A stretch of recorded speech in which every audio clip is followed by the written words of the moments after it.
Walking on water. Lesson 4, video 4. Do you know what an entomologist is? That's right. An entomologist is a scientist that studies bugs. Remember this? Since we've been learning about water, why not take a few minutes to check out this insect that has the ability to walk on water? A couple of videos ago, we learned about surface tension. We did an experiment of putting drops of water on top of pennies.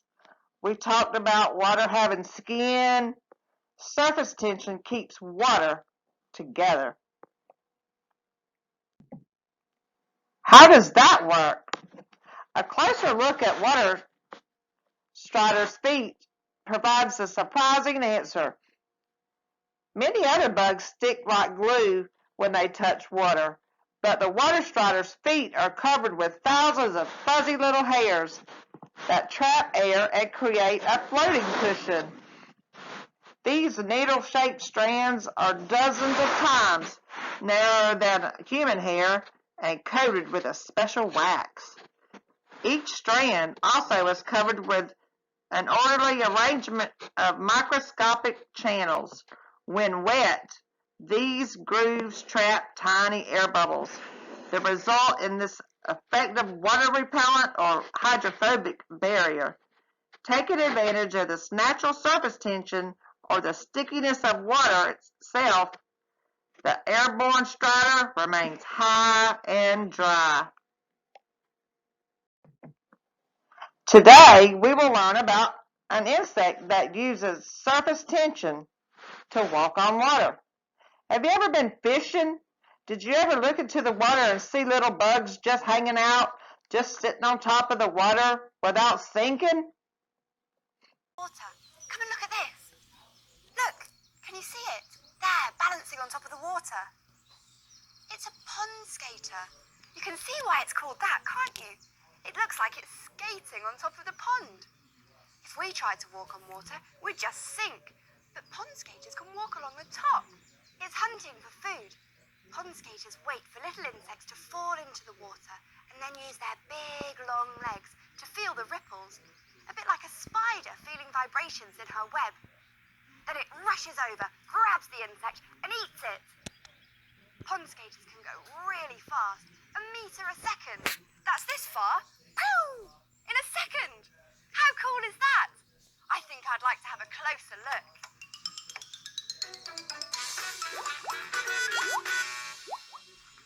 Let's see what we have here. Pond skaters are insects, so they have 6 legs.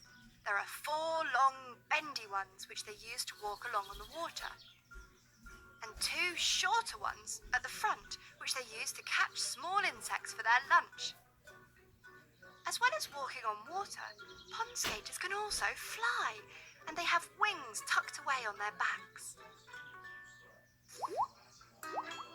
When you eat your lunch, you cut it up and then you chew it. But a pond skater has a sharp pointed beak which it uses to stab its lunch and then suck it up. Green fly smoothie.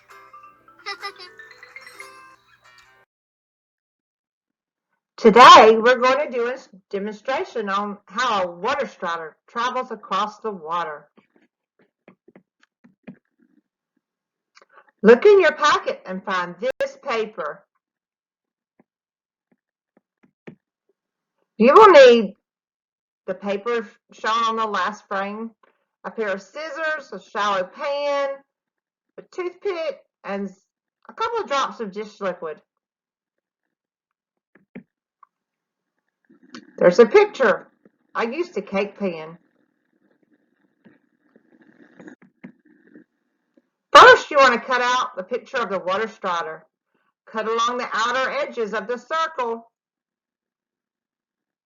And then cut the slit underneath the water slider. It should look like this.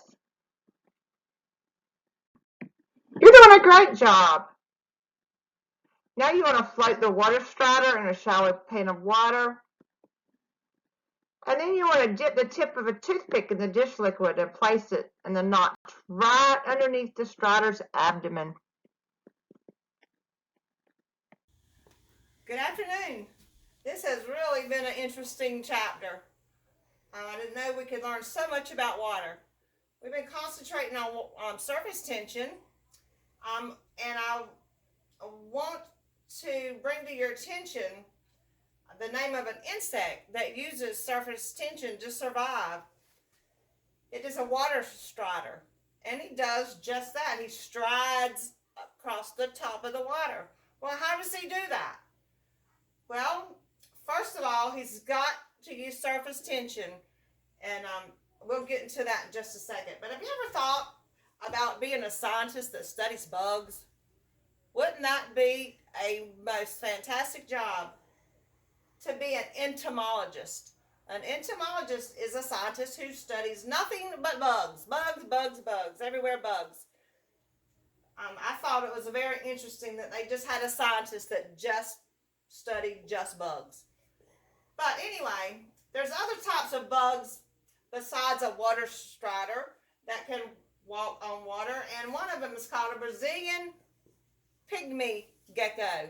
You need to look that up. Watch a video or two on YouTube about a Brazilian pygmy gecko.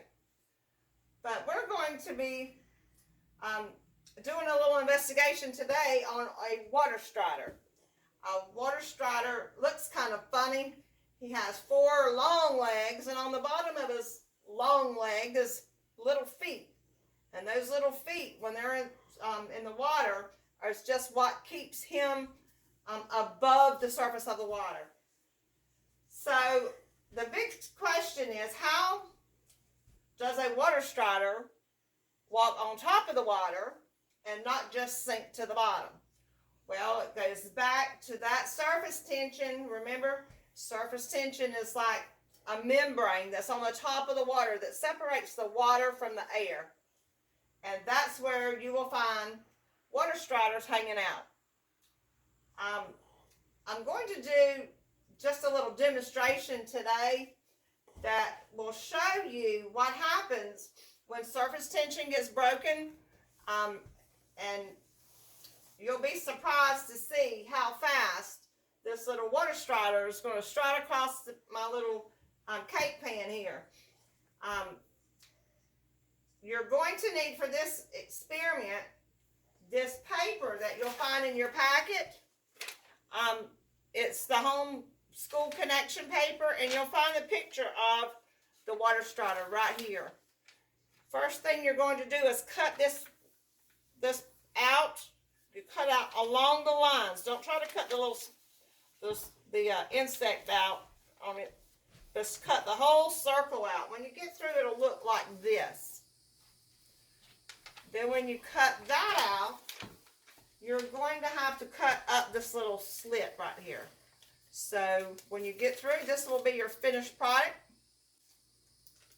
And you're going to take your paper and float it on the top of the water. Let's put a little bit of more water in there. I think you might have to have almost a full pot of water, pan of water. And you're going to let the waves go away. It has to be still water. Got a couple of bubbles floating in there for some reason. And you're going to let him float on the top of the water. And it'll look like that.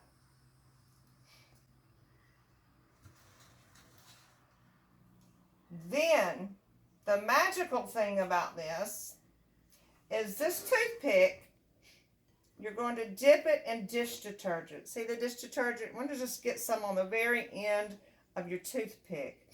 And what's going to happen is we're going to break the surface tension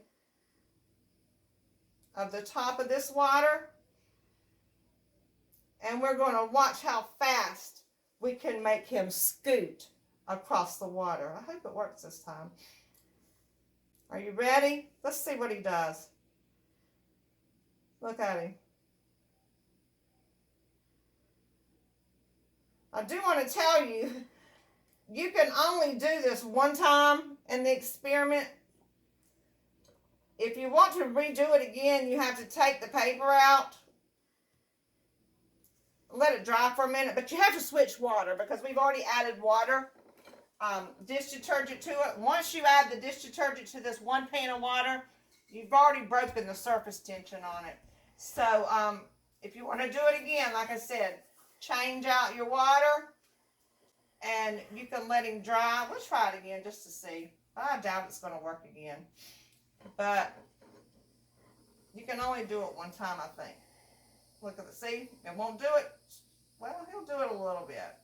But for the purpose of this experiment, it's only meant to be done one time. We'll try it with a clean sheet of paper, with a dry one. We'll see. It may work, it may not. If not, you know how to fix it. Just get some clean water. Let's see what it'll do.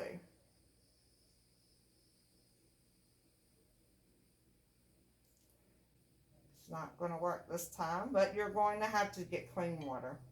But you saw what he did. Once we broke the surface tension, that water strider just took off across the pan, and that's how water striders walk on water. See you next time. Can you explain what happened? If you thought it was all about surface tension, you were correct. The dish liquid lowered the surface tension in the water. That allowed the paper water strider to scoot across the top of the water. It was fast. In the next video, we'll do another demonstration about surface tension. There will be one more lesson in this supply packet.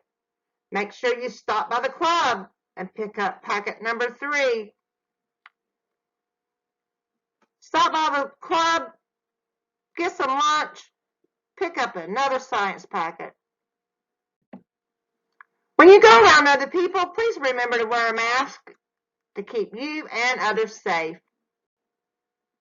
Be safe. See you later.